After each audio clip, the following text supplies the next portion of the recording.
کہ یہ شخص مجھ سے اپنی مرضی کے فیصلے کرائے گا، انہوں نے اس عہدے کو ٹھکرا دیا۔ امام حنبل فکری طور پہ اپنے اپنے نظریے پر کھڑے رہے، قاضی نہیں بنے، کوڑے کھائے، خلیفہ کی جیل میں گئے۔ تو یہ ہے ہماری روایت آزاد عدلیہ کی، آزاد منش ججوں کی۔ ہماری روایت میں شامل ہے جمہوریت۔ پاکستان ہم نے ایک جمہوری تحریک کے ذریعے حاصل کیا۔ قائد اعظم کی پوری زندگی جمہوریت کے لیے گزری، جمہوریت کی انہوں نے بات کی، ہر ادارے کو انہوں نے کہا کہ تم جمہوریت اور جمہوری اداروں کے تابع ہوگے۔ آج اگر کوئی یہ سمجھتا ہے کہ پاکستان کو سی سی کا مصر بنا دیا جائے گا، یا کوئی اور ملک جہاں کہتے ہیں جمہوریت نہیں اور معاشی ترقی ہوئی ہے تو پاکستان میں بھی ہم جمہوریت کو دفن کریں گے اور معاشی ترقی حاصل کریں گے، تو یہ خام خیالی ہے۔ ڈکٹیٹر معاشی ترقی کی ضمانت نہیں ہوا کرتا۔ کتنے عیدی امین ہم نے دیکھے جو اپنے ملکوں کو تباہ کر کے چلے گئے، ان کی اقوام آج ان کا نام لینے سے شرمندہ ہیں۔ پورا افریقہ، لاطینی امریکہ اور ہمارا اپنا ملک اس کی مثال ہے۔ ہر فوجی دور کو آپ دیکھیے، بلند بانگ دعوے کیے گئے کہ بس یہ ڈنڈے کی ضرورت تھی اس قوم کو، اب ڈنڈا بردار آ گیا ہے، اب سب ٹھیک ہو جائے گا۔ اور اس کے بعد کیا ہوتا ہے؟ ملک دو لخت ہو جاتا ہے۔ وہ ضیاء کا دور ہو، کیا ہوتا ہے؟ جمہوریت واپس آتی ہے، اس کو پھر مفلوج کیا جاتا ہے۔ وہ بے نظیر بھٹو کی حکومت ہو یا وہ 1990 کی دہائی کی حکومتیں ہوں، ہر حکومت پہ حملہ ہوتا ہے۔ بالآخر پی ٹی آئی کی حکومت آتی ہے، عوام کی تائید سے حکومت آتی ہے، اس پہ بھی حملہ کیا جاتا ہے۔ اور آج یہ کوشش ہے کہ اس ملک میں جمہوریت کا نام لینے والے نہ رہیں۔ گھروں پہ حملے ہیں، چادر چار دیواری پامال ہے، صحافیوں پر حملے ہیں، آزاد صحافت پر حملہ ہے، لوگوں کو خوفزدہ کرنے کی کوشش ہے، لیکن یہ سب ناکام ہو رہا ہے۔ یہ قوم آگے بڑھ رہی ہے، یہ قوم جمہوریت کی طرف بڑھ رہی ہے۔ جس جھوٹ کو ہم پہ مسلط کیا گیا ہے وہ آج ہم سب کے سامنے ظاہر ہے۔ تو میں آپ کے ذریعے پھر ایک دفعہ قوم سے کہتا ہوں کہ ہم آپ کے ساتھ کھڑے ہیں۔ عمران خان جیل میں آپ کے لیے بیٹھا ہے، وہ آپ کے ساتھ کھڑا ہے، آپ کا درد لیے وہ جیل میں بیٹھا ہے۔ ہم ایک ایسا معاشرہ چاہتے ہیں جہاں معیشت انسان دوست ہو، غریب دوست ہو، وہ صرف عمرا کے لیے نہ ہو، صرف وہ پالیسیاں نہ بنے جس سے اس سیٹ اور اس سیٹ کو فائدہ ہو، وہ پالیسیاں ہوں جو عوام دوست ہوں، جو گندم کی قیمت مقرر کریں جس سے چھوٹا کسان خوشحال ہو، جو پانی فراہم کریں جہاں پانی کی ضرورت ہے۔ آج سندھ میں ایک خوف کا راج ہے۔ سندھ میں اگر آپ خلاف بولتے ہیں اس کے جو وہاں برسر اقتدار ہے تو آپ کا پانی بند کر دیا جاتا ہے۔ سندھ کا میں ایک تفصیلی دورہ کر کے آیا ہوں، ہر جگہ یہی بات سنی کہ یہاں پہ سیاست پانی کے بلبوتے پر ہوتی ہے۔ تو ہم نے اس ملک کو اگر آزاد کرنا ہے ان زمینی خداؤں سے تو ہمیں جمہوریت کے ساتھ کھڑا ہونا ہوگا، ہمیں آزادی اظہار کا ساتھ دینا ہوگا، ہمیں اپنے ووٹ کی عزت کرانا ہوگی، ہمیں وہ معیشت چاہیے جو انسان دوست ہے، جو غریب دوست ہے۔ تو سب دوست بات کریں گے۔ آپ کا بہت شکریہ۔ میں اب علامہ ناصر صاحب سے گزارش کروں گا کہ آپ فرمائیے۔ بسم اللہ الرحمن الرحیم۔ آپ سب جانتے ہیں کہ پاکستان 71 میں ٹوٹ گیا تھا، جو 47 میں بنا تھا، اور یہ موجودہ پاکستان 72 میں وجود میں آیا، اور پھر اس بکھرے ہوئے پاکستان کو اکٹھا کرنے کے لیے آئین بنایا گیا تاکہ سارے صوبے، بالآخر انسانی معاشرے جب لوگ اکٹھا رہتے ہیں، مختلف اکائیاں اکٹھی ہو جاتی ہیں تو کسی ضابطے اور قانون کے ساتھ زندگی گزارتے ہیں۔ اگر کوئی قانون اور ضابطہ نہ ہو تو اکٹھی زندگی نہیں ہو سکتی۔ ایک چیز اپنی جگہ پر رہ سکتی ہے اس وقت جب قانون ہو، تو ورنہ ہر جمع ہو جاتا، جنگل بن جاتا ہے۔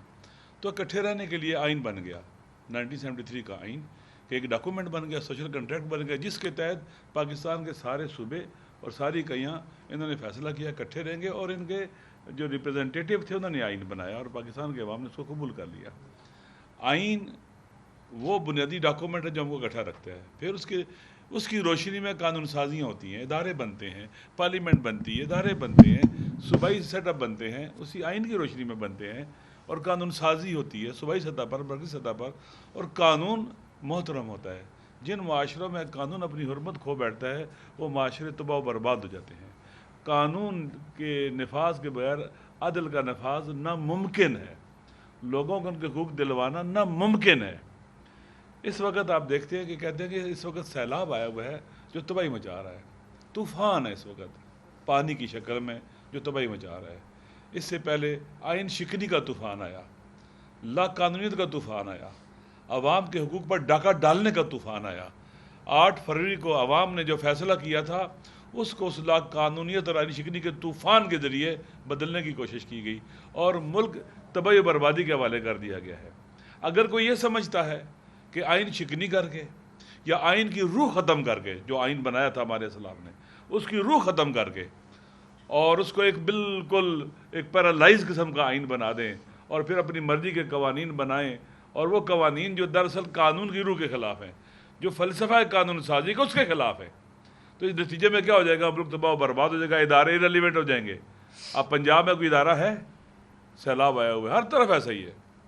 تو میرے خیال میں اگر ہم نے اکٹھا رہنا ہے تو ہمیں آئین کی طرف واپس جانا پڑے گا، رول آف لا کی طرف واپس جانا پڑے گا، اور پاکستان میں وہ حکومت قائم ہوگی جس کو عوام منتخب کریں گے، اور ایسی حکومت ہوگی جو عوام میں سے جب آئے گی تو عوام کے حق کا خیال رکھے گی۔ ابھی آپ دیکھ لیں کہ جب سیلاب آتا ہے، لوگ فوت ہو رہے ہیں، تباہی بربادی ہو رہی ہے، گھر اجڑ رہے ہیں، انسان ایسے نہیں جاتا جیسے کسی شادی میں انسان جا رہا ہو۔ انسان جاتا ہے کہ غم کی حالت میں، پتہ چلتا ہے کہ غمگین ہے نا، کوئی جشن منانے جا رہے ہیں آپ ان علاقوں کے اندر۔ یہ جشن کی جگہ ہے جہاں لوگوں کی آرزو اور ارمان اس پانی بہا کے لے گیا ہے، تباہی بربادی پھیلا گیا، ان کا سب کچھ لوٹ کے لے گیا ہے، تباہ کر کے چلا گیا ہے۔ اس لیے افسوس کے ساتھ کہنا پڑتا ہے، اور آرزویں ان کی ایسی ہیں کہ ہزاروں خواہشیں ایسی غیر خواہش پہ دم نکلے۔ پہلے بڑے بڑے آمر آئے تھے، انہوں نے بڑے طولانی اقتدار کے خواب دیکھے تھے، لیکن وہ خواب شرمندہ تعبیر نہ ہو سکے۔ موجودہ حکمران جو پیرالائزڈ ہیں، اور ان کے جو پیچھے فورسز ہیں جو ان کو لے کے آئے ہیں، جو کہتے ہیں ہمارا سیاست سے کوئی تعلق نہیں ہے، لیکن سب سے زیادہ سیاست وہی کر رہے ہیں، بدترین سیاست، قانون شکنی کی سیاست، آئین شکنی کی سیاست وہی کر رہے ہیں اور جھوٹ بولتے ہیں۔ اس لیے ہمیں پاکستان کو، یہ ہمارا وطن ہے۔ کوئٹہ میں جو ہوا کل،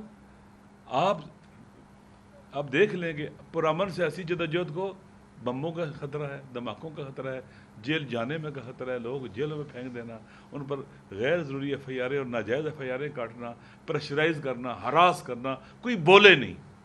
آخری بات کرتا ہوں، جب ملک کے اندر یہ صورتحال ہو جاتی ہے تو کوئی بھی ملک اپنی سافٹ پاور کھو بیٹھتا ہے۔ سافٹ پاور ہی ایک ملک کی بنیادی طاقت ہوتی ہے۔ ہارڈ پاور، گولی کے ساتھ، ٹینک کے ساتھ، اسلحے کے ساتھ آپ زیادہ دیر نہیں چل سکتے۔ سافٹ پاور آپ کو دلوں میں لے جاتی ہے، آپ کی طاقت کو بڑھاتی ہے، دنیا میں آپ کا امیج بہتر کرتی ہے، آپ کو لوگ آپ سے محبت کرتے ہیں، آپ پر اعتبار کرتے ہیں۔ اس ملک کے اندر اس کی سافٹ پاور مر چکی ہے۔ جوزف نائے کی کتاب پڑھنے والی ہے، مر چکی ہے ہی نہیں ہے۔ الٹیمیٹلی نیشنل پاور بھی نہیں رہی ہے، ٹوٹ توڑ پھوڑ کے رکھ دیا آپ نے سوسائٹی اور معاشرے کو۔ اس لیے ضروری ہے کہ ہم آئین کی طرف لوٹیں، پاکستان کی خاطر، پاکستان کے عوام کی خاطر، اپنے فیوچر اور مستقبل کی خاطر، اور خدا کی خاطر، قانون کی خاطر، آئین کی خاطر ہمیں واپس آنا پڑے گا۔ اگر نہیں آئیں گے، ایک وقت آئے گا جب آپ غلط راستوں پہ چلتے ہیں نا، آگے کھائی میں گرتے ہیں۔ انہوں نے گرنا ہے کھائی میں۔ کہاں ہے مشرف؟ کہاں ہے وہ عامر جن کی کتنی آواز ایسے بولتے تھے جیسے خدا ہے زمین پر؟ یہ آج کے خدا بھی دیکھنا نشان عبرت بنیں گے۔ یہ اللہ کا قانون ہے، ظالموں کا انجام برا ہوتا ہے، یہ خدا نے قرآن میں کہا ہے، اور اللہ ان سے انتقام لیتے ہیں۔ اللہ عزیز انتقام۔ انشاءاللہ مجھے امید ہے کہ پاکستان کے عوام ہی جیتیں گے، مظلوم ہی جیتیں گے، محروم ہی جیتیں گے، اور یہ ظالم اور فساد پھیلانے والے، کرپشن کرنے والے ضرور ہاریں گے انشاءاللہ۔ امید ہے، نا امید کبھی ہم نہیں ہوں گے۔ شکریہ جناب اسد کیسر صاحب۔ بسم اللہ الرحمن الرحیم۔ میں مختصر بات کروں گا۔ آج زیادہ ڈیٹیل جو ہے نا ہم زبیر عمر صاحب کو دیں گے کہ وہ اکانومی کے اوپر بات کرے۔ میں صرف دو چیزوں کی طرف توجہ دلانا چاہتا ہوں۔ سلمان اکبر راجہ صاحب نے مذمت بھی کی جو بلوچستان میں ہوا ہے کل مینگل صاحب کے جلسے پہ۔ ہم سب جو ہے نا اس کی مذمت کرتے ہیں، اور یہ ایک جمہوری تحریک کو اس قسم کی دباؤ میں لانا، اس کو جو ہے نا اس کے خلاف اس قسم کی اونچی ہتھ کنڈے استعمال کرنا انتہائی قابل مذمت ہے۔ دیکھیں، اس وقت پاکستان جو ہے نا ایک نیچرل ڈیزاسٹر سے گزر رہا ہے۔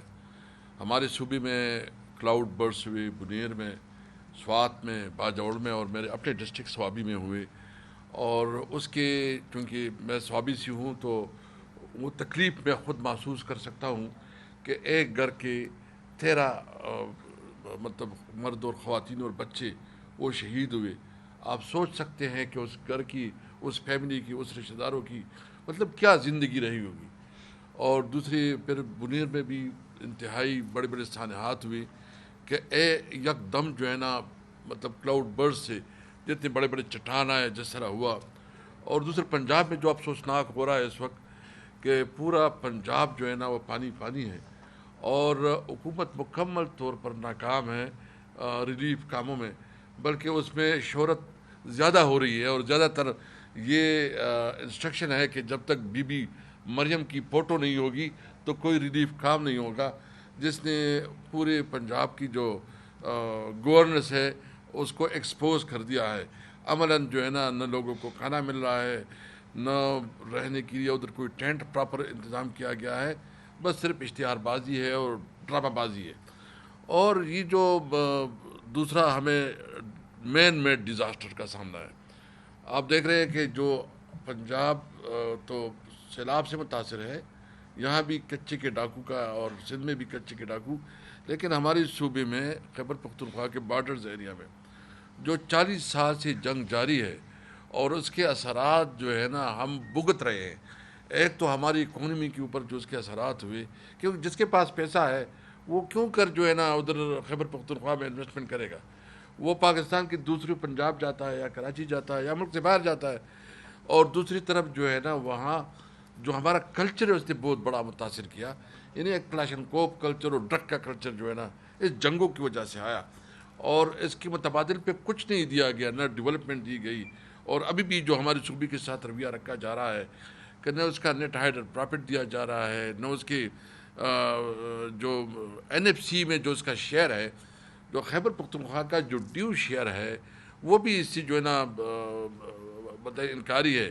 اور خاص کر جب فاٹا مرج ہو گیا تو اس کے مطابق جو ہمارا شیئر بنتا ہے این ایف سی میں وہ 14 سے بڑھ کے 19% بن گیا, لیکن وہ 19 تو چھوڑو, وہ 14% کے مطابق بھی نہیں دیا جا رہا.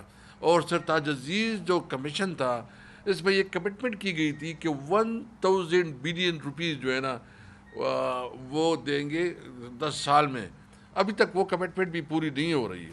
اور ساتھ ہی بھی فیصلہ کیا گیا تھا کہ ہم ہر صوبہ اپنے شیئر کا 3% اور وفاق بھی 3% این ایف سی کا پاٹا کی ڈیولپمنٹ پہ خرچ کرے گا, وہ بھی نہیں ہو رہا.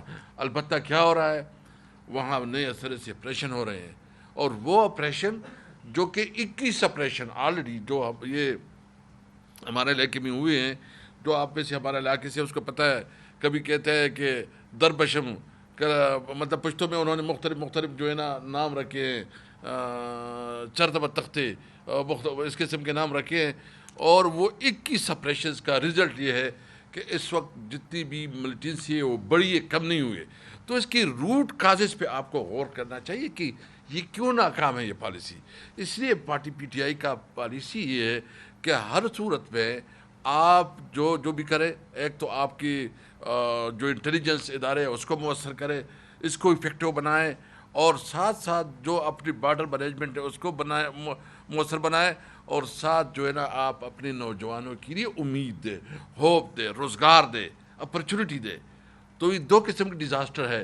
آپ کے بلوچستان کے بارڈر پہ, خیبر پختونخوا کے بارڈر پہ یہ مین میڈ ڈیزاسٹرز ہیں, اور یہاں جو ہے نا نیچر ڈیزاسٹر ہے. تو نمبر 1 ہمیں ہر صورت میں خاص کر ڈیمز کے لیے, اسمال ڈیمز کے لیے ایمرجنسی ڈکلیئر کرنی چاہیے, اور یہ تمام صوبے اور وفاق مل کے ایک پورا کمپریہنسو پلان بنائے, اور وہ پلان بنائے جو کہ کنسنسس سے ہو, وچول کنسنسس سے ہو, اور ایک کمپریہنسو ایمرجنسی ڈکلیئر کیا جائے. کیونکہ یہ جو پنجاب کا سیلاب ہوا ہے یہ تو آپ دیکھ رہے ہیں کہ جو انڈیا نے پانی چھوڑا ہے, اور اس کی وجہ سے یہ راوی اور ادھر جو پانی گیا ہے, وہ جو لوگوں نے اپنے وہ بنائے ہیں, سٹیز بنائے ہیں, غیر قانونی سوسائٹیز بنائے ہیں, اور اس کی وجہ سے آج لاہور بھی ڈوبا ہوا ہے, پورا پنجاب بھی ڈوبا ہوا ہے. تو ایک تو ہم یہ مطالبہ کرتے ہیں کہ ایک ایمرجنسی ڈکلیئر کی جائے ڈیمز کے لیے, اور دوسرا جو عمران خان جو ہمیشہ کہتا تھا کہ بلین ٹریز سونامی, اور اس کے لیے جو عمران خان کا ایک ویژن بھی تھا, عمران خان کا ایک بہت بڑا گیپ بھی تھا کہ بلین ٹریز سونامی کی طرز پہ پوری پاکستان میں فارسٹریشن کے لیے, جنگلات کے لیے ایک بہت بڑے لیول پہ مہم چلائی جائے, اور بجٹ کا زیادہ تر حصہ, تاکہ ڈیفارسٹریشن جو ہو گئی ہے اس کی وجہ سے جو کلائمیٹ چینج پہ اثرات ہے وہ بھی ہمارے لیے قابل تشویش ہے. میں آخر میں ایک بات کروں گا, جو مری میں میٹنگ ہوئی ہے اور کل رانا ثناء اللہ نے میرے خیال میں کنفرم بھی کر دیا ہے کہ ہاں مطلب یہ فیصلہ ہوا ہے. جو اپنے آپ کو بڑے کہتے ہیں, ہم تو اس کو بڑے نہیں کہتے کیونکہ وہ اس ملک میں ظلم اور فاشزم کی بنیاد ہے. انہوں نے فیصلہ کیا ہماری میں, کبھی لندن میں فیصلہ کرتے ہیں, کبھی بری میں فیصلہ کرتے ہیں کہ سسٹم چلے گا. بھائی کون سا سسٹم چلے گا؟ میں میاں صاحب سے پوچھتا ہوں, میاں صاحب یہ تم جو 3-4 سال پہلے یا 5 سال پہلے تو جو کمپین چلا رہا تھا کہ ووٹ کو عزت دو, تو پوری قوم جاننا چاہتی ہے کہ کیا اس وقت کی قوم کو عزت ہے؟ آپ کے اندر اگر تھوڑی بھی اخلاقی ضرورت ہوتی تو آپ 8 فروری کو ریزائن کر لیتے. آپ کہتے کہ یہ مینڈیٹ میرا نہیں ہے. آپ کو خود اپنے حلقے میں شکست ہوئی ہے, اس کے باوجود جو ہے نا آپ ادھر بیٹھے ہیں اور ظلم اور جبر اور ڈنڈے کے زور سے آپ اپنی حکومت آگے بڑھانا چاہتے ہیں. ہم سمجھتے ہیں کہ آئیں تمام جتنی بھی سیاسی پارٹیاں ہیں وہ مل کے بیٹھے سوچے کہ کیا یہ ملک اس ہائبرڈ نظام کی طرف چلے گا کہ یا اس ملک کو قانون اور آئین کے مطابق چلانا ہوگا. اس لیے ہم نے جب الائنس پہ بھی ایک اعلامیہ ہم نے میں اس میں یہ پوائنٹ رکھا تھا کہ ہم قومی ایجنڈے پہ بات کرنا چاہتے ہیں کہ اس ملک کے نظام کو کیسے چلائے, ملک کی ٹرانسپیرنٹ اور شفاف الیکشن کیسے ہوں گے, یہ ملک جو ہے نا آئین اور قانون کے مطابق چلے گا یا ملک جو ہے نا اس طرح یہ ہائبرڈ نظام سے چلے گا. اس لیے اگر ملک کی ترقی کرنی ہے, ملک میں امن لانا ہے, تو اس کا ایک ہی راستہ ہے ملک میں آئین اور قانون کی حکمرانی. ہم عمران خان جو اس وقت جیل میں ہے, وہ اس جیل میں اس لیے نہیں ہے کہ وہ جو ہے نا وہ ضمیر کا قیدی ہے, کیونکہ اس کے خلاف جتنی بھی کیسز ہیں وہ کسی وقت بھی کمپرومائز کر سکتے ہیں, وہ جیل سے باہر آئے گا, آپ کے سب کے نالج میں ہے, لیکن وہ اصول پہ کمپرومائز نہیں کر رہا. اس لیے ہم سمجھتے ہیں کہ ملک کی اکانومی, ملک کی جو ہماری بیرونی سرحدات ہے, ملک کی جو اس وقت امن و امان کی صورتحال ہے, جو نیچرل ڈیزاسٹر ہے, اس سب کے لیے ہم قومی ایجنڈے پہ بات کرنے کے لیے تیار ہیں, لیکن وہ صرف سیاسی پارٹیوں کے ساتھ, کسی حکومت کے ساتھ نہیں, کیونکہ اس حکومت کو ہم لیجیٹیمیٹ تصور نہیں کرتے. یہ غیر قانونی اور عوام کی ول کے خلاف ہے. پاکستان تحریک انصاف اس ملک کا سب سے بڑی پولیٹیکل پارٹی ہے. عوام نے مینڈیٹ دیا ہے تو وہ تحریک انصاف کو دیا. میرے خیال میں زبیر عمر صاحب میں آپ ادھر آ جائیں گے, آپ ادھر آ جائیں گے.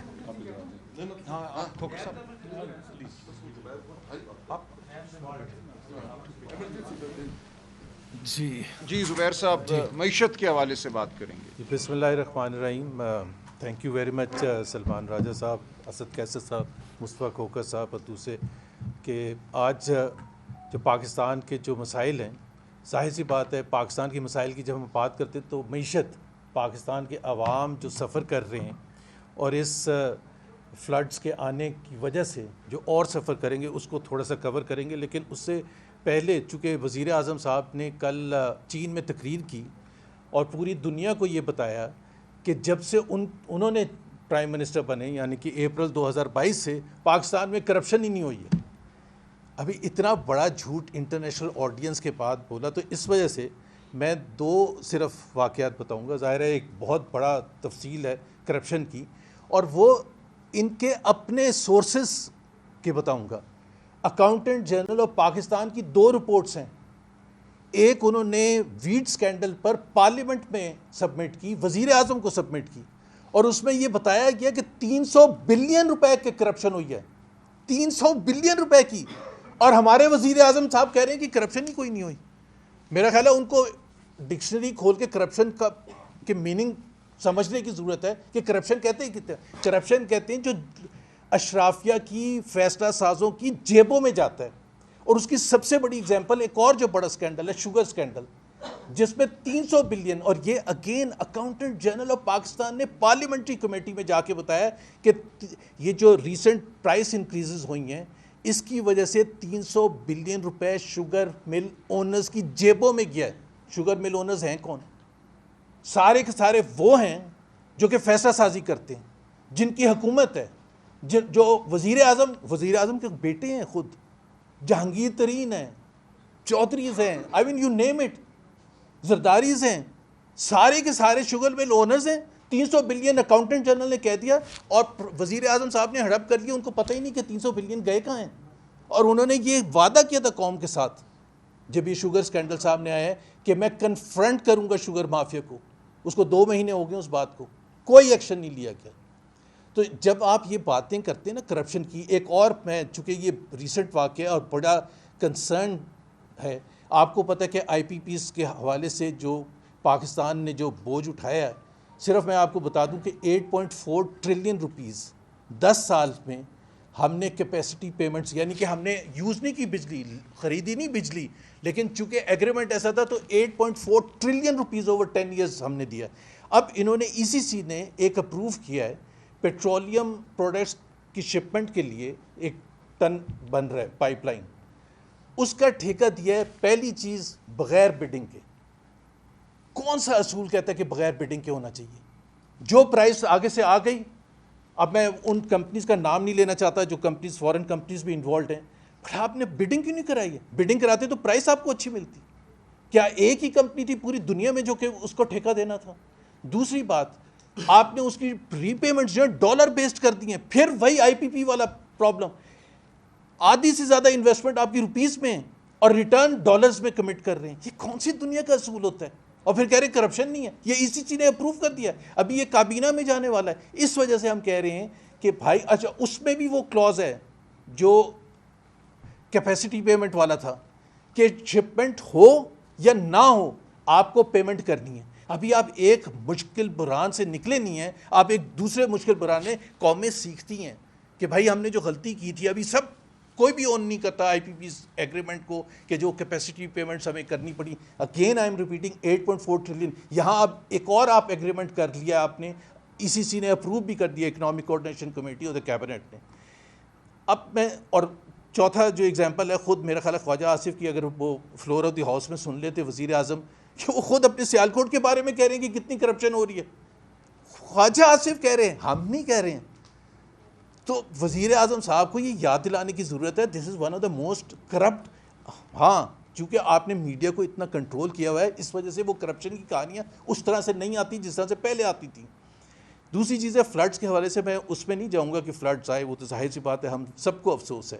بٹ میں یہ سمجھتا ہوں کہ اس کو یہ سارا کا سارا قصوروار نیچرل ریزنز کو دینا اور کلائمیٹ چینج کو دینا, یہ ظلم ہے پاکستان کے عوام کے ساتھ. سلمان صاحب نے ایک ذکر کیا تھا کہ 2022 میں جب سیلاب آئے تھے, کیونکہ میں یہ شو کرنا چاہتا ہوں کہ یہ حکومت کی نااہلی ہے جس کی وجہ سے کروڑوں پاکستانی آج سفر کر رہے ہیں, کروڑوں عوام سفر کر رہے ہیں. 2022 میں آپ کا سیلاب آیا, میں پیچھے نہیں جا رہا پچھلے ادوار میں, 2022 کو لے لیتے ہیں. UN سیکرٹری جنرل آئے یہاں, انہوں نے ایک کانفرنس ہولڈ کی باہر, انٹرنیشنل ڈونرز آئے, مختلف کنٹریز آئے, ADB, United nations, world bank, دوسرے ادارے آئے. $11 بلین کی پلیجز ہوئیں, $11 بلین کی. فائنانس منسٹر محمد اورنگزیب آج فرماتے ہیں کہ وہ جو پلیجز تھے وہ ہمیں اس لیے نہیں ملے کہ ہم نے بینکیبل پرپوزلز دیے ہی نہیں. کس کا قصور ہے؟ اگر آپ نے صرف اپنا کام کیا ہوتا ہے, فیزیبلٹیز بنائی ہوتی انٹرنیشنل کنسلٹنٹس کے ساتھ بیٹھ کے اور وہ سبمٹ کرتے, $11 بلین آپ کے پاس آتے 2022 میں, آپ انویسٹمنٹ کرتے, آپ گھر بناتے, آپ کینالز کا سسٹم ٹھیک کرتے, آپ ارلی وارننگ سسٹم بناتے, آپ ڈیزاسٹر مینجمنٹ سسٹم بناتے. آپ نے کچھ نہیں کیا کیونکہ آپ کے پاس تو پیسے ہی نہیں آئے. صرف $3 بلین آئے تھے, وہ اس وجہ سے آئے تھے, وہ ADB اور ورلڈ بینک کے تھے اسینشلی, اور تھوڑے سے کچھ اور آئے تھے. But bulk of the money close to $8 billion never came to Pakistan. اب اس کا کون قصوروار ہے؟ شہباز شریف صاحب وزیر اعظم تھے, ساری کے سارے مسلم لیگ پیپلز پارٹی اس وقت بھی حکومت میں تھی. اس کے بعد سے آپ ایک دم سے اٹھے جب فلڈز آئے. اب فلڈز آئے, آپ تیاری کرتے ہیں. اب میں صرف پنجاب کی فلڈز کی صرف ذکر کر دوں, اور میں پالیٹکس نہیں کر رہا, یہ نہیں کہہ رہا کہ وہ جاپان کیوں گئی تھی مریم نواز یا تھائی لینڈ کیوں گئی تھی. 26 اگست کو یہ آپ کے ریکارڈ میں اور آپ کے اخبارات میں 27 کی فرسٹ ہیڈ لائن تھی سب سے بڑی کہ پنجاب ڈوب گیا. مریم نواز 26 تاریخ تک جاپان میں تھی, 26 تاریخ تک. اس کا مطلب ہے کوئی ڈیزاسٹر سسٹم نہیں تھا, اس کا مطلب ہے کوئی ارلی وارننگ سسٹم نہیں تھا, یا اگر تھا تو پھر تو اور بڑا پرابلم ہے کہ آپ کو واپس بھاگ کے آنا. بیوروکریٹس وہاں, چیف سیکرٹری وہاں بیٹھے ہوئے جاپان میں, سینئر منسٹر وہاں بیٹھی ہوئی ہیں. چیف منسٹر وہاں بیٹھی ہوئی ہیں, باقی سارے 4 5 6 منسٹرز اور بیٹھے ہوئے. میں اس میں نہیں جا رہا ان کی پالیٹکس میں کہ کون کون گیا تھا, جہاز کیوں بھر کے لے کے گئے تھے, وہ ایک الگ موضوع ہے. But the fact of the matter is آپ 27 کو لینڈ کرتی ہیں, 27 کے ڈان اور دوسرے اخبارات آپ اٹھا کے دیکھ لیں کہ اس میں کیا ہیڈ لائنز ہیں پنجاب میں سیلاب کے حوالے سے. Where does she go? She goes to Murree. کیوں؟ وہاں بڑوں کی بیٹھک ہونی ہے. کس لیے؟ کہ جی ہم نے کب تک رہنے یہ نظام کو آگے لے کے چل رہا ہے. ابھی آپ مجھے بتائیں کہ یہ سیریسنس ہے کہ آپ نظام کو اگلے 5 یا 10 سال آگے لے کے جانے کی بات کر رہے ہیں جو رانا ثناء اللہ نے ذکر کیا, اور آپ کو اتنی ایمرجنسی نہیں ہے کہ آپ جائیں لاہور میں. By the way she was to go to Lahore. ظاہر سی بات ہے لاہور کیپٹل ہے اور سچویشن بھی ہے. شی کیم ٹو جہاز اسلام آباد آیا ہے تاکہ وہ رش کر کے جا سکے. ابھی اتنی کیجولنس ہے. میں نے آپ کو محمد اورنگزیب کا بیان بتا دیا $11 بلین کے حوالے سے. خواجہ آصف نے کل تقریر کی ہے فلور آف دا ہاؤس, اور انہوں نے کہا یہ غلط ہے کہ اگر ہم آسمانوں کو بلیم کریں یا کلائمیٹ چینج کو بلیم کریں یہ سیلابوں کی وجہ سے, ہمارا قصور ہے, ہم نے وہ ایسے کام کیے ہیں, ہم نے وہاں اجازت دی کالونیز بنانے کی. یہ خواجہ آصف نے کہا ہے جہاں میں نہیں دینی چاہیے تھی, اور آپ کو بھی پتہ ہے کہ اس کے پیچھے کون لوگ شامل ہیں. مصدق ملک صاحب سینئر منسٹر کلائمیٹ چینج کے منسٹر, انہوں نے جیو نیوز کے سامنے یہ کہا کہ ہزاروں لوگوں کو ہم نے مروا دیا بیکاز ہم نے کچھ ہاؤسنگ کالونیز کو بچانا تھا, اشرافیہ کو بچانا تھا. یہ this is his words not my word. تو آپ خود سوچیں اب یہ جو سیلاب آ گئی, یہ تباہی ہوگی, اس کے اکنامک کانسیکوینسز کون برداشت کرے گا؟ پاکستان کے عوام, کروڑوں عوام برداشت کریں گے. پاکستان آلریڈی جو سچویشن میں غربت اس میں اضافہ ہوگا, آلریڈی 45% ہے جو پاکستان کی تاریخ میں سب سے زیادہ تھی. اب یہ تقریباً اگلے 6 مہینے میں آپ دیکھیں گے یہ 50% تک پہنچ جائے گی. ان امپلائمنٹ جو 22% ہے پاکستان کی تاریخ کی ہائیسٹ ہے. ظاہر سی بات ہے جب آپ کی اکنامک سچویشن جو خراب ہوگی, مزید خراب ہوگی جو ابھی ہے, اس میں پھر آپ 22% سے پتہ نہیں 30% پہنچ جائے, 25% پہنچ جائے, بٹ کم ہونے کا کوئی چانس نہیں ہے. آپ کی گروتھ جو پچھلے 3 سال سے 1.62 ایوریج کر رہی تھی وہ مزید خراب ہوگی. اگر یہ سب 4 سال کا فورن ڈائریکٹ انویسٹمنٹ اتنا شور مچایا گیا, آج بھی چین بیٹھے ہوئے ہیں اور فورن ڈائریکٹ انویسٹمنٹ لے کے آئیں گے. درجنوں ملکوں کا دورہ کیا پچھلے 3-3.5 سال میں. آپ مجھے $1 کا فرق بتا دیں کہ وہ کون سا لے کے آئے فورن ڈائریکٹ انویسٹمنٹ. $1 کا فرق بتا دیں, وہیں کے وہیں کھڑے ہوئے. تو آپ نے کیا یہ میں نے آپ کو بتا دیا. اور دوسری بات یہ ہے کہ جتنے اعداد و شمار ہیں جو ایک ذکر کیا تھا سلمان نے اس کا ٹریڈ ڈیفیسٹ کا, پاکستان کی معیشت چل کس پر رہی ہے؟ پہلے بھی میں نے کہا, ہمیشہ کہتا ہوں, پاکستان کو لونز مل جائیں, پاکستان کے دوست ممالک رول اوور کر دیں جو پیسے انہوں نے اسٹیٹ بینک میں رکھوائے ہوئے ہیں, اور پاکستان کے ورکرز جو ہیں وہ خون پسینے کی کمائی کر کے ریمیٹنس کے ذریعے یہاں بھیج دیں. ایکسپورٹ تباہ حال ہے. ابھی نمبرز جو آئے ہیں جس کی وجہ سے ٹریڈ ڈیفیسٹ بڑھا ہے, $6 بلین صرف 2 مہینے میں ٹریڈ ڈیفیسٹ ہو گیا. یعنی کہ الارمنگ انکریز ہے, یعنی کہ ایکسپورٹس نہیں بڑھ رہی ہیں اور امپورٹس $11 بلین 2 مہینے میں ہو گئی ہیں. سو اگر یہی ٹرینڈ رہے گا تو آپ سوچیں ہم we are back to square one, جہاں سے ہم نے شروع کیا تھا. کرنٹ اکاؤنٹ ڈیفیسٹ بھی اوپر جائے گا, ٹریڈ ڈیفیسٹ بھی اوپر جائے گا, اور ظاہر ہے اس سے جو بھی مشکلات آتی ہیں اکانومی میں. سو بات یہ ہے کہ, اور میں ایک پانی کے حوالے سے سیریسنس بتا دوں حکومت پاکستان کی, یہ جو بجٹ آیا ہے اس میں واٹر ایلوکیشن 45% پچھلے سال کے مقابلے میں کم کی گئی ہے. ابھی آپ کو پوچھیں کہ بھائی آپ کہتے ہیں کلائمیٹ چینج, آپ کہتے ہیں واٹر ریسورسز, آپ کہتے ہیں کہ جی ہم نے اس شعبے کو ترجیح دینی ہے, اور آپ نے 45% ایلوکیشن کم کر دی. آئی مین کوئی لمٹ ہوتی ہے آپ کی ترجیحات. بڑھائی کہاں ہیں؟ ایجوکیشن میں کم کی ہے, ہیلتھ میں کم کیا ہے, واٹر ایلوکیشن میں کم کیا ہے, ٹوٹل میں آ کے 45%. بڑھائی کہاں ہے؟ وہ ایم این ایز کو اور سینیٹرز کو جو الیکٹ نہیں ہوئے ہوئے ان کو پیسے دینے تاکہ انفراسٹرکچر کے وہ کام کریں اور وہاں سے کرپشن میں اضافہ ہو. آئی مین یہ آج کی صورتحال ہے. احسن اقبال صاحب is a witness to all of this, اور ان کے سامنے یہ ہو رہا ہے کیونکہ ان کے اوپر بھی پریشر ہے کہ آپ نے پیسے دینے, کیونکہ ہم نے کنٹینیوٹی رکھنی ہے, اور کنٹینیوٹی رکھنے کے لیے ہمیں ان کو پیسے دینے, اور جہاں سب سے زیادہ قوم کو ضرورت ہے ادھر آپ نے کاٹنے. So economy wise Pakistan is going to inflation کا ذکر کیا تھا ابھی سلمان نے. ظاہر سی بات ہے ابھی جو صورتحال ہے ایگریکلچر کے حوالے سے, پچھلے سال ایگریکلچر 5 میجر کراپس نیگیٹو میں تھی, اب جتنی کراپس ہیں، رائس ہے، میز ہے، دوسری کراپس ہیں، وہ ساری بہہ گئی ہیں. تو اب آپ کا ایک تو اس پر آئے گا، پریشر آئے گا کہ آپ کو یہ ساری چیزیں امپورٹ کرنی پڑیں گی اور آپ کا فارن ایکسچینج اس پر لگے گا. اور ڈالر کے حوالے سے میں صرف ایک بات کہنا چاہوں گا، لیٹ مارکیٹ فنکشن انڈیپینڈنٹلی. یہ جو زبردستی کنٹرول کر کے رکھا ہوا ڈالر کو، اس کے ویسے ہی نتائج ہوں گے جیسے مشرف نے جب چھوڑا تھا، جیسے جب اسحاق ڈار نے چھوڑا تھا. کیونکہ آپ جب زبردستی کنٹرول کر کے رکھتے ہیں، مارکیٹ سے خرید کے اٹھا کے لے کے آتے ہیں، آپ کریک ڈاؤن کرتے ہیں، نارمل پروسیس رن نہیں کرنے دیتے، تو ایک تو آپ کی معیشت سفر کرتی ہے، آپ کی اکانومی سفر کرتی ہے، اور پھر اس کے بعد آپ کو فارن ایکسچینج جب ایک دم سے کھلے گا، مارکیٹ فورسز جب کریں گی، تو پھر آپ کا 300 بھی جائے گا اور وہ جھٹکا آپ برداشت نہیں کر سکیں گے. بہت شکریہ جی، بڑی مہربانی. ہمارے مصطفیٰ نواز کھوکر صاحب، تحریک تحفظ آئین کے سینئر وائس پریزیڈنٹ، یہ بھی کچھ گفتگو کریں گے. جی بسم اللہ الرحمن الرحیم. بہت بہت شکریہ. کافی کمپریہنسو گفتگو ہو چکی ہے، اس میں مزید تفصیلات میں اب دوبارہ جانے کی ضرورت نہیں. جو ملک کے حالات ہیں ان سے آپ سب حضرات بخوبی واقف ہیں. آپ جتنے لوگ یہاں پر موجود ہیں، میڈیا سے آپ کا تعلق ہے، آپ خود اس بات کے گواہ ہیں کہ اس وقت ملک میں فریڈم آف ایکسپریشن کا کیا حال ہے اور آپ کی اپنی کمیونٹی کس کرب سے گزر رہی ہے اور کس جبر کا سامنا کر رہی ہے.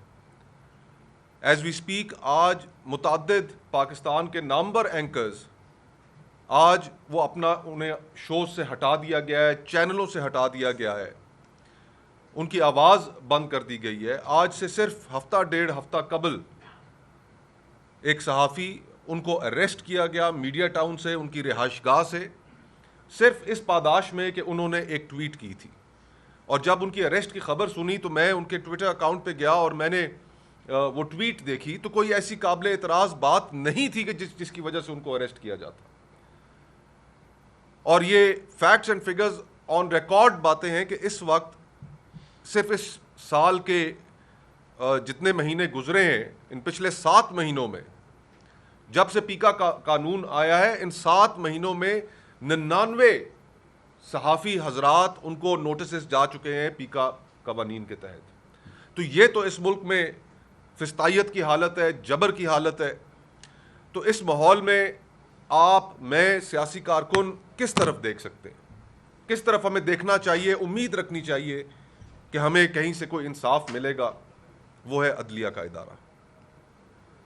اور انفارچونیٹلی کہ جہاں پر یہ حالات ہو جائیں کہ سپریم کورٹ کے ججز، ہائی کورٹ کے ججز باہر آ کر کہہ رہے ہوں کہ عدلیہ آزاد نہیں ہے، تو وہاں پر آپ اور میں انصاف کے لیے پھر کہاں جائیں گے؟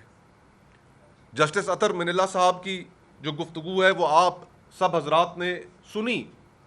انہوں نے کہا اس ملک میں عدلیہ آزاد نہیں ہے. کل جو خطوط سامنے آئے جسٹس بابر ستار صاحب کے اور جسٹس اسحاق صاحب کے اسلام آباد ہائی کورٹ میں، اس میں انہوں نے کیا کہا کہ انڈیپینڈنٹ مائنڈڈ ججز کو سائیڈ لائن کیا جا رہا ہے، عدلیہ آزاد نہیں ہے. تو جب اس ملک میں اس طرح کے حالات بن جائیں تو اس میں ہمارے لیے بڑا مشکل ہو جاتا ہے کہ ہم کون سا دروازہ کھٹکھٹائیں. لیکن بہر طور اعتراض کرنا ہمارا کام ہے. ہم ان ایشوز کو لوگوں کے سامنے، عوام کے سامنے رکھتے رہیں گے.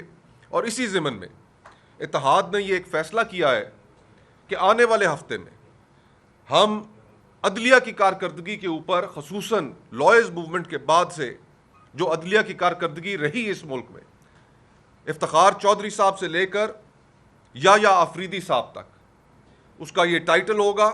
اور ہم ایک عدلیہ کے اوپر ایک وائٹ پیپر اگلے ہفتے جاری کریں گے کہ جس کے اندر ایک آبجیکٹیولی ہم عدلیہ کے جتنے چیف جسٹس صاحبان گزرے، ان کے دور میں کس کس طریقے سے اس ملک میں آئین کی وائلیشنز ہوتی رہیں، اس ملک میں ہیومن رائٹس کی وائلیشنز ہوتی رہیں، پولیٹیکل پارٹیز کو دیوار کے ساتھ لگایا جاتا رہا، پولیٹیکل وکٹمائزیشن ہوتی رہی، اور کس طرح ہر اس دور میں اس وقت کی جو عدلیہ تھی آج کی عدلیہ کے سمیت کس طرح اسٹیبلشمنٹ کے ہاتھوں میں کھیل کر ڈیلیور کرتی رہی. یہ ہم سارا اگلے ہفتے ایک وائٹ پیپر جاری کریں گے. اور اس کے علاوہ کل ہم ایک پٹیشن بھی فائل کریں گے، میں ذاتی حیثیت میں بھی پٹیشن فائل کروں گا سپریم کورٹ میں، اور وہ اس چیز کے متعلق ہوگی کہ جو پریکٹس اینڈ پروسیجر کمیٹی کے اندر فیصلہ کیا گیا کہ 26ویں آئینی ترمیم